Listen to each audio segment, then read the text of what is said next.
hablarlo. Ahora no quiero referirme a eso, quiero hablar de lo que está sucediendo con los nombres y los apellidos. Es la primera vez que la derecha tiene una crisis tan pronunciada que no tiene un solo nombre y apellido, sea hombre o sea mujer, competitivo, que enarbole a la oposición. Esto tiene una explicación hasta antropológica, ¿no? Pero no vamos a entrar a estas partes sociológicas que a mí me fascinan, pero no vamos a entrar a ese terreno. Pero por supuesto que tiene una explicación sociológica la parte de por qué le cuesta a la derecha en estos momentos. No solamente es todo lo que nos fregó y por el descrédito y todo lo que tienen cargando sobre ellos mismos y que ellos creen, ellos se sienten muy ligeros, pero la gente los ve pues literalmente enterrados, literalmente los ve destruidos. Y entonces ese proceso es muy interesante, fíjense, ha estado subiendo de tono porque son muy llevaditos los de la derecha, aguas, cuando la derecha pelea entre sus propias corcholatas o entre una cuestión como interna, ahí puede haber muertos. Que sí, o sea, estos de la derecha mexicana son llevaditos, pero me acuerdo mucho que mi mamá todavía me dice de repente que juego de manos es de villanos. Y me acuerdo que siempre nos decía esto de estar peleándose de repente, ¿no? Y a sacar manotazos y eso termina después en golpes más fuertes, termina en pleitos fuertes. Esto es aplicable, querida audiencia, a cómo es la derecha mexicana. Se están arañando, porque de repente se van arañando, y te raspo, y te digo, pero una vez ya bien caliente la cabeza, como son estos pues delincuentes, porque es lo que son, unos delincuentes, ya cuando empiezan a llevarse pesado ya no se van aguantando y entonces ya sacan, se puede salpicar hasta sangre. De eso que estoy diciendo hay pruebas, pues no, pregúntenle a Colosio. Bueno, ya no le pueden preguntar a Colosio, pero sí sí pueden preguntar a todos los que conocen el tema y a todos los que vivimos en cierta medida esa situación. Yo era un niño, pero después estudiando, investigando y todo, bueno, vemos cómo se empezaron a llevar pesadito, empezaron a llevarse, de repente eran rasponcitos, eran arañazos y terminaron matando. Y no solamente fue el asesinato de Luis Donaldo Colosio, ojo, se empiezan a desatar un montón de crímenes también en lo que tiene que ver con la religión, pero también, por ejemplo, con Ruiz Massieu, no nos olvidemos, con él siendo el presidente del partido del PRI de ese momento, asesinado. Entonces, se llevan pesado. Y aquí hay algo que me da mucho gusto poder hasta me ven mi cara de alegría. Dice, pelea entre PRI y Movimiento Ciudadano sube de tono. Rubén Moreira acusa al Partido Naranja de favorecer al narco. Imagínense que Rubén Moreira, escuchó bien, que Rubén Moreira acuse a Movimiento Ciudadano de favorecer al narco. No que no suceda, no que Movimiento Ciudadano o alguno de sus políticos favorezcan al narcotráfico, sino que lo diga y que quien lo acuse sea uno de los Moreira. Y empieza a escalar todo esto, ¿no? Empiezan a hablarse cosas más fuertes. Dice, Movimiento Ciudadano es un partido marginado, sacó un video, es un mini partido que ha traicionado a sus seguidores.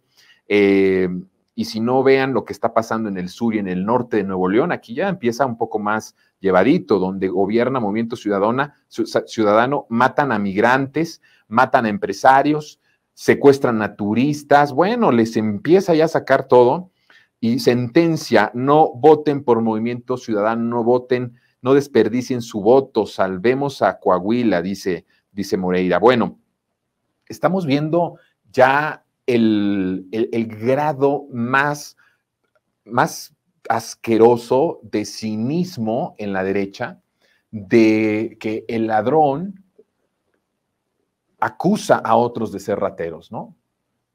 O sea, un ladrón diciendo, el ladrón, ahí va el ladrón. Es como estamos viendo.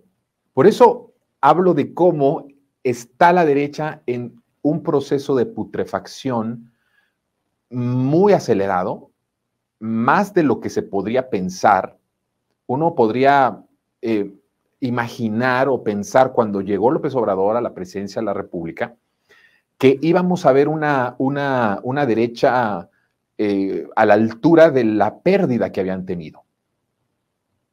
Literalmente, como yo le he dicho aquí, les arrebatamos el país. Y yo esperaba, se los digo sinceramente, que la derecha reaccionara en cierto sentido en la cuestión de organización, en un sentido más riguroso ante el acontecimiento tan fuerte y tan violento que habían ellos presenciado. Un personaje al que daban por muerto, al que quisieron matar en todos los sentidos de la palabra, ¿qué estoy diciendo? Un personaje al que quisieron matar en el estricto sentido y amplitud de la palabra matar, era el estandarte del sueño de millones de mexicanos, y esa persona al que respaldaban millones y millones y millones de mexicanas y mexicanos, les arrebatamos de forma violenta, porque solo a través de esta forma sí, no tambaleamos, no dudamos, teníamos la potencia para dar el primer golpe, y el dicho dice que el que pega primero, pega dos veces. Y si no pegas para noquear en la primera, ya te fregaste. Hicimos ese acto, como en el box. Dimos un gancho al hígado muy fuerte. Y esto provoca que ellos, evidentemente, pues, en verdad, querida audiencia, estuvieron noqueados por mucho tiempo. Yo dije, bueno, van a estar noqueados un tiempecito. No, siguen noqueados. No reaccionaron al hecho de que les arrebatamos al país. No reaccionaron a la altura de los privilegios que perdieron en el sentido de organización, no en el sentido golpista. Ellos siguen conspirando, yo lo he dicho aquí, todos los días están conspirando con alianzas extranjeras, con empresarios transnacionales, con el Departamento de Estado de Estados Unidos. Hay toda una estructura para conspirar en contra de la transformación. Pero en la organización política siguen noqueados. No fueron capaces de articular en todo el sexenio una sola frase que representara alguna cosa que la gente esté pidiendo o esté exigiendo o se esté quejando de la actual administración. No pudieron, porque el pueblo está en otra sintonía, está en una sintonía de festejo, está en una sintonía de aprobación, 80%. Bueno, se están llevando muy rudo, cuidado, porque estos de la derecha se llevan muy pesado y se sacan sangre, ¿eh? Ojo, se sacan sangre.